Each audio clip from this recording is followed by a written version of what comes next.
Hello and welcome back to the Coaches Show on SportsNetUSA.net. My name is Ryan Osborne, and let's send it out to Luke and Avery at the softball field. Today I am with Hornets pitcher Natasha Trujillo. Natasha, welcome. Hi, welcome. So, in your last 9 starts, the team's won 6 of them. Pretty impressive. What's been the key for you so far? Honestly, I feel like everybody's been having my back. My whole team has been pushing me and motivating me in the outfield. One particular person, my outfielder Jill Siza, she has uh, motivated me to do better, hit my spots, get ahead of counts, get ahead of batters, and I keep with that in my mind every single time I go out there on the mound, and that's been really pushing me a lot. So she's one person that's been pushing me along, and I got 8 other sisters on the field that's been pushing me too. So I just feel like if I do my job, I hit my spots. That's all I could really do is just hit my spots, and we've been getting a good outcome for every game. You're not the first player on your team today to mention that Jill Siza has had an impact on them. What is it that she's doing that's helping you out so much?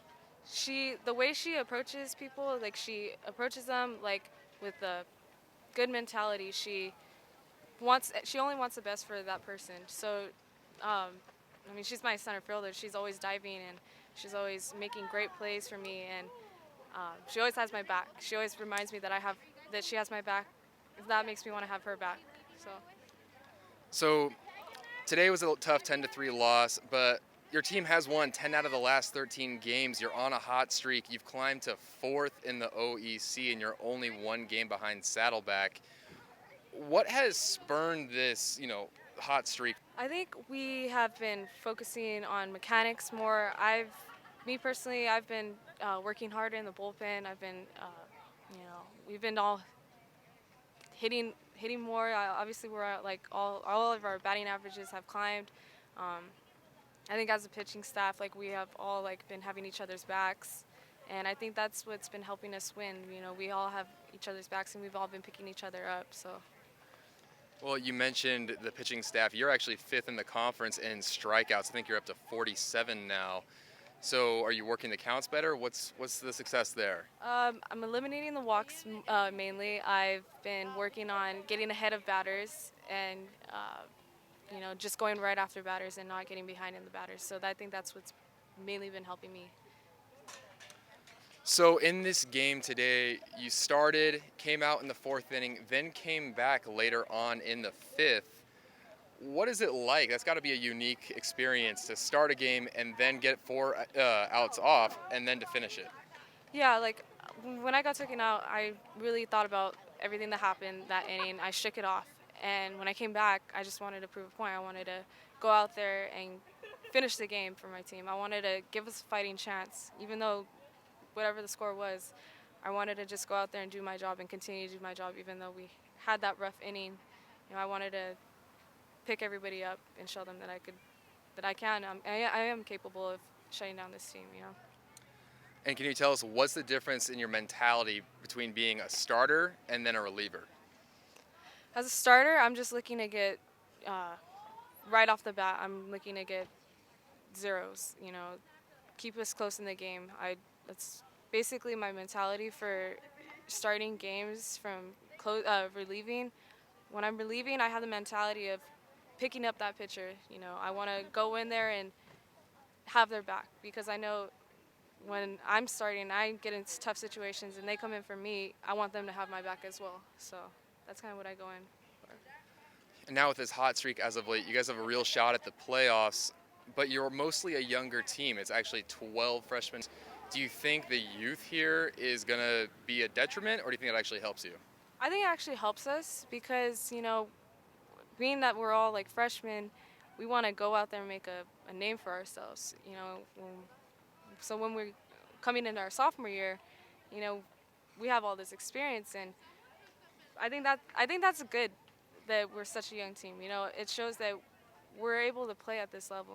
We're able to pick each other up and have each other's backs, and at the same time stay positive. And I feel like we're only going to grow from this. I feel like we're only going to grow from this season. We're only going to get better. So, yeah. Well, thank you, and good luck on Friday against Riverside. I'm Luke Hobbs with Fullerton College Hornets pitcher Natasha Trujillo. Hobbs with Fullerton College softball player Erica Springer. Today you hit a home run in the bottom of the fourth. Walk us through that. What'd you see? I went in there with the mentality that I was going to hit the ball for my pitchers. We had a rough inning the inning before, and I was ahead of the count. She just pitched it right down the pipe, and I took it out. So you stuffed the stat sheet on this team. You lead the team in homers and RBIs. You're fourth in batting average. What do you work on to have such a well-rounded offensive game? We just do simple things with tees, and my coaches have my back, especially Coach Beza. She always gives me her mojo, and my teammates are always cheering me on. They're my biggest support system that I have. And you're one of the rare hitters that can hit for contact and power. What is it about you that allows you to do that? I think just me being really tall, and I feel like I'm very patient, and when it's just there, I just drive it. It seems like the transition from the high school level to the collegiate level has been pretty smooth. Can you tell us about that? In high school, I struggled a lot with hitting, and I've built more confidence with this transition than I've ever had before, and it's just a great feeling. What have you done to build some of that confidence? When I'm up to bat, I actually talk to myself, saying I can, and I will, and I feel like that's helped a lot. Now, when I watch your team, I really like to see all the chants you guys do. You seem really tight. Is that a part of the team chemistry here? Yeah, we always tell each other that we're always going to be positive, and we're always going to have each other's backs, and the way we do that is just chanting and yelling at each other. And can you tell us who are a couple of the leaders on this team that influence you? Jill Siza, Adri, Alex, and right now I feel like somebody who stepped up is Amanda Guillen. I'm Avery Jordan reporting with SportsnetUSA.net, and I'm joined here by pitching coach Ashley Beza for the Fullerton Hornets softball team. Coach, thanks for taking the time to join us today. You're in the fourth spot in the Orange Empire Conference. Not much separation between you and Saddleback. Tell me right now, what is the focus of this team towards the end of the season? The real focus here is we're just learning to play for each other. I think that's where we had a breakthrough, is that we weren't so focused on the results. Although winning is a result, we are playing as a unit for each other. So that's really the focus here, and just having everybody's back. That's a big thing we're focused on right now, is have somebody's back, whether you're hitting, you're on the field, or you're pitching, whatever it is. Just be there for someone. Now, looking at the rest of your schedule, you still have to go up against the likes of Saddleback, Santiago, and Cypress a couple more times before the season ends. Cypress, of course, they're a huge problem for everybody. They haven't lost a game in like a year. Right. How do you get your team ready to face such heavy hitters like this? Against Cypress, we worked a lot of different techniques. Considering their pitcher is a little bit quicker, we did some techniques yesterday focused on quick hands. So I think that's why we had way better at bats this game as opposed to the first game. And as for the rest of Santiago, Saddleback, we're just focused on having quality at bats and having quality outings on the field, whether it's pitching and fielding. That's all we're really focused on, is keeping it simple and staying loose and composed throughout these games. Now, are you guys focused on jumping Saddleback to the third spot, or are you more focused on maintaining, or were you guys at mentally right there? Mentally, we honestly are taking it one inning, one day at a time, one game at a time. We're not sure. We want to focus on. Obviously, we're focused on the future. However, we have to take care of the present in order to get to where we want to be. We just got to win the games that we have at hand, and everything will take care of itself. Outside of Cypress, who do you see as being a huge roadblock for this team? I think definitely Santiago. They have big bats. I mean, I've seen them hit the crap out of the ball. So I think, if your pitching comes in, you can hopefully shut them down, but they definitely have big bats on that team. Okay, and who in your dugout would you be looking for against that team? Oh, on the mound? Yes. I'm good with Natasha Trujillo right now. Her mental state has been incredible. I mean, considering where she's come from the beginning of the season to at this point, and that's who I'm going with for that game. And also looking back on your schedule, you guys had a terrific win streak. It was about 7 games. You guys have only lost like 3 games in the last month. So congratulations to you on that. What are some of the factors that have played into you guys being on such a hot streak? Like I mentioned before, I think they started to loosen up a little bit because it wasn't so focused on, selfishness or so focused on what they're doing. It's focused on what can I do to help that person out and be there for someone else. And I think when they stopped playing, by fearing to fail, that's when they started to break through. They just started to have fun and remember why they play this game. And I think they came together as a unit. The chemistry is awesome. And then I think once they came together, they started to hit the crap out of the ball, and they always had great defense. Well, you mentioned fear of failure. Right. Do you think that is affecting the psyche of your team in competing for state? Do you think that they're mentally and physically ready to compete for state and to battle it out? As of now, yes. I think they definitely have come a long way with their mental game. I think now they're very comfortable with their roles, and they're very comfortable with what they're doing on the field and in the box. So now, yes, I think their mental state is in a great position to be a contender for state. Now, I know you guys just took a loss today, but the high from a win streak can last for a long time. Right. Do you think this team's still feeling that? Yes, I do. Just today, I wanted them to consider that they did leaps and bounds better than they did the first time. It's all about progress. I mean, yes, the win at the end of the day is what you want, but if you're making progress against teams that, are big like Cypress, then you have a fighting chance against anybody. Anybody can be beaten on any given day. What's the biggest difference between this team this season and last season? The difference is, I think this team has more of a, I guess they have each other's backs more in terms of everyone plays together. Last year we had a number one pitcher. She mostly got the job done herself, and this year it's more like focusing on your defense, letting them work for you as a pitcher.